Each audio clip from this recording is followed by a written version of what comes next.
بسم الله الرحمن الرحيم الحمد لله رب العالمين والصلاة والسلام على أشرف المرسلين ونشهد أن لا إله إلا الله ونشهد أن محمدا عبده ورسوله. Mesdames et messieurs, mes chers frères et sœurs en islam, assalamu alaikum wa rahmatullahi wa barakatuh. Donc merci pour l'invitation qui m'a été faite pour vous parler du sens des priorités par rapport à notre engagement et notre action musulmane. Et donc pour répondre à cette question des priorités, je pense que l'on peut mettre en avant d'abord que le plus important, la priorité des priorités en islam, c'est la foi, c'est notre relation à Dieu subhanahu wa ta'ala, et c'est le fait d'avoir un lien qui est fort avec notre Créateur par le dhikr, par le rappel. Voilà, dhikrullahi akbar, et le rappel de Dieu est ceci, ce qui est le plus grand. Donc ce rappel, il est essentiel, c'est en fait ce pourquoi nous avons été créés. Je n'ai créé les djinns et les hommes que pour qu'ils m'adorent. Et donc c'est dans ce lien avec le Créateur que l'homme trouve la dimension qui donne un sens à sa vie. Et lorsque ce lien est rompu, eh bien le reste ne peut pas prendre de sens du point de vue de l'islam. D'ailleurs c'est en fait le moteur de toute chose dans la vie du croyant. Si maintenant il y avait dans cette salle une panne, eh bien, de coupure de courant, le micro ne fonctionne pas, les néons ne fonctionnent pas, et on va se retrouver dans une situation un peu embarrassée, et il ne s'agit pas de réparer le micro, il ne s'agit pas de réparer les néons, mais il s'agit plutôt de rétablir le courant. Même chose par rapport à cette communauté ou bien l'homme en tant que tel, s'il n'est pas lié à son Créateur par le dhikr. Ce dhikr, c'est cette lumière vivante qui anime le cœur et l'esprit de l'être humain, qui donne ce sens à sa vie et qui est la spiritualité. Donc la priorité, c'est d'abord la spiritualité qui se compose de cet axe, de cette relation avec notre Créateur. Et puis c'est aussi une autre dimension qui est celle de la fraternité. Et lorsque l'on observe ce qui se produit dans le renouveau, vous savez qu'il y a toujours un renouveau dans la communauté musulmane, c'est-à-dire qu'il y a quelqu'un qui vient chaque siècle pour renouveler les principes, pas la religion en tant que telle, mais dans le sens où on va transformer la religion, mais pour retrouver cette énergie, cette source, et reprendre justement cette voie d'une réforme authentique. Eh bien, l'imam Hassan al-Banna, quand on regarde un peu ce qu'a été, rahimahullah, son œuvre, eh bien, c'était essentiellement deux choses. La fraternité, mais avant la fraternité, la soumission à Dieu et le rapport à Dieu. La fraternité dans la soumission authentique à Dieu. Et ça, c'est les deux axes fondamentaux de la spiritualité en islam. Vous avez un passage du Coran qui vous le dit de façon tout à fait claire. Ya ayyuhalladhina amanu taqullaha haqqa tuqatih wa la tamutunna illa wa antum muslimun. Ô vous qui avez cru, craignez Dieu comme il se doit d'être craint, ne mourrez qu'en étant musulmans soumis à Dieu. Wa'tasimu bihablillahi jami'an wa la tafarraqu. Et tenez-vous tous fermement au lien de Dieu. Le lien de Dieu, c'est le pacte que nous avons avec Dieu, c'est aussi le Coran. Wa la tafarraqu, et ne vous dispersez pas. Donc ce sont les deux axes fondamentaux.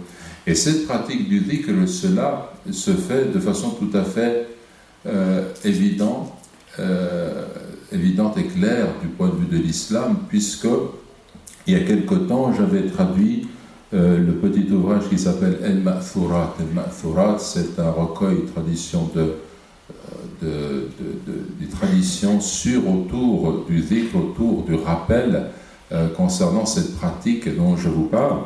Et puis cela se compose d'éléments concernant la récitation régulière du Coran, le dhikr que l'on pratique le matin et le soir, les invocations du jour et de la nuit, les invocations que l'on dit dans certaines circonstances. Et lorsque j'ai traduit cet ouvrage, je me souviens il y a quelque temps, lorsque je regardais le Ma'thurat, j'avais toujours l'impression que c'était un livre comme les autres, où on a simplement pris les passages du Coran, de la Sunna, pour répéter simplement les textes que l'on va lire, que l'on va apprendre par cœur. Mais en fait, je me suis rendu compte que c'était une école. Parce que celui qui pratique simplement ce qu'il y a dans cet ouvrage, eh bien, il va sa vie va être complètement transformée, dans le sens qu'il pratique le dhikr le matin, le soir, le fait qu'il lise le Coran quotidiennement, le fait qu'il soit amené à réfléchir, à méditer, parce que quand on dit le dhikr, on dit aussi el fikr, c'est-à-dire le rappel, l'évocation de Dieu et la méditation également, et tout cela, c'est en fait ce qui va permettre de développer l'amour de Dieu, le fait d'aimer Allah subhanahu wa ta'ala, et puis l'amour en Dieu. Aimer Dieu et s'aimer en Dieu, voilà la vocation, le message fondamental de l'islam. Donc ça, c'est la priorité des priorités. C'est le fait de se dire, mais quel est mon rapport avec mon Créateur? Est-ce que ce rapport est vraiment un lien qui est fondé sur l'amour? Quand on aime quelqu'un, on aime se souvenir de la personne aimée. On aime mentionner son nom. On aime tout ce qui se rattache à cette personne. Par exemple, le lieu qu'elle fréquente, son entourage, tout ce qui peut rappeler l'être aimé quand quelqu'un est amoureux, eh bien, éveille son sentiment. Vous connaissez cette histoire-là. Toute comparaison gardée vis-à-vis du Créateur, subhanahu wa ta'ala, un des signes qui montre que j'aime le Créateur, c'est que j'aime pratiquer le dhikr. Alors que certains parmi nous, pour eux, c'est un devoir de pratiquer le dhikr le matin et le soir. J'aime aller à sa rencontre, c'est-à-dire par exemple me rendre à la mosquée et faire la prière, ou bien pour nos sœurs, bien faire ses ablutions et chez elles faire leurs prières qui sont obligatoires.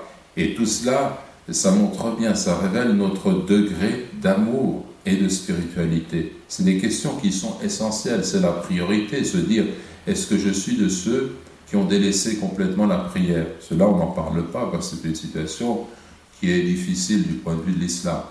Mais ceux qui ont prié, qui pratiquent, eh bien, ne sont pas au même niveau. Il y a celui qui, par exemple, le matin, pour se rendre à la mosquée, se lève, et puis se lève difficilement, et puis se traîne, et pour lui, c'est difficile. Il y a celui-là qui, au contraire, se lève, et puis il éprouve ce besoin, cet amour, il est attiré par la mosquée, pour aller à la rencontre de son Créateur. Donc ça, c'est un indice qui nous montre quel est notre lien.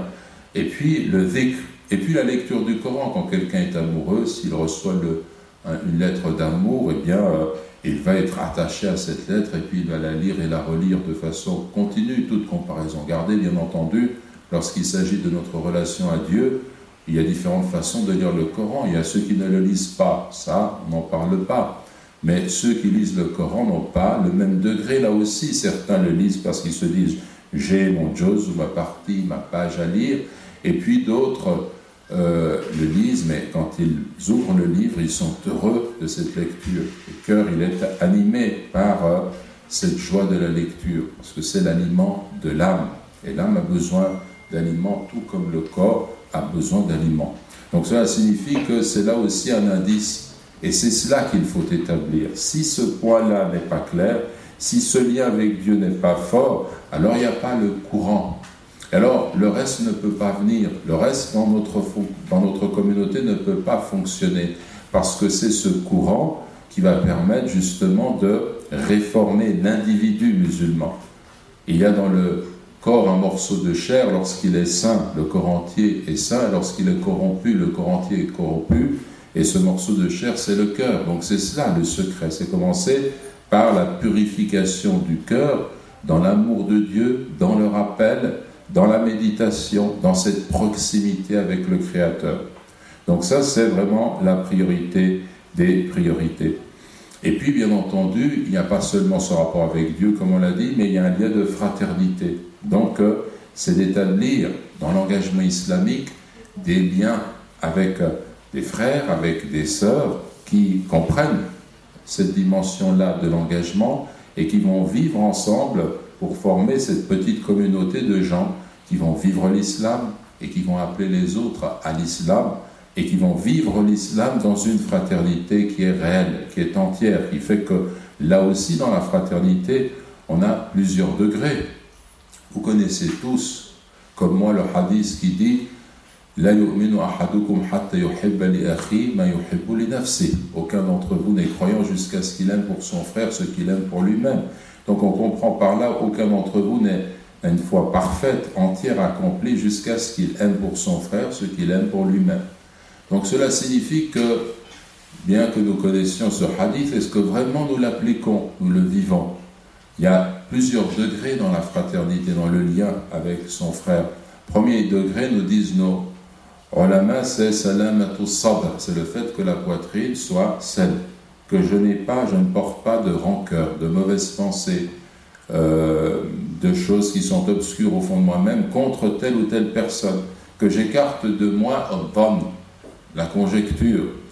Ya ayyuhalladhina amanu ijtanibu kathiran min al-dhann inna ba'da al-dhanni ithma. Vous qui avez cru, écarter beaucoup de conjectures, car une partie de la conjecture est péché. Donc ça veut dire qu'au fond de moi-même, je n'ai pas de mauvaises pensées vis-à-vis de mon frère ou de ma sœur. Ça, c'est un premier degré. Puis l'autre degré, c'est d'aimer pour mon frère ou pour ma sœur ce que j'aime pour moi-même.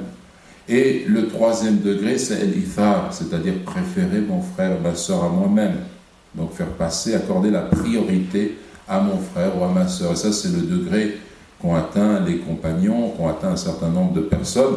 Et donc nous, par rapport à cela, est-ce qu'on est bien sûr d'avoir déjà simplement atteint le premier degré?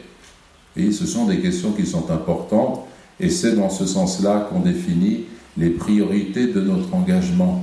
Donc au niveau d'abord de la spiritualité, parce que la spiritualité, c'est l'essentiel.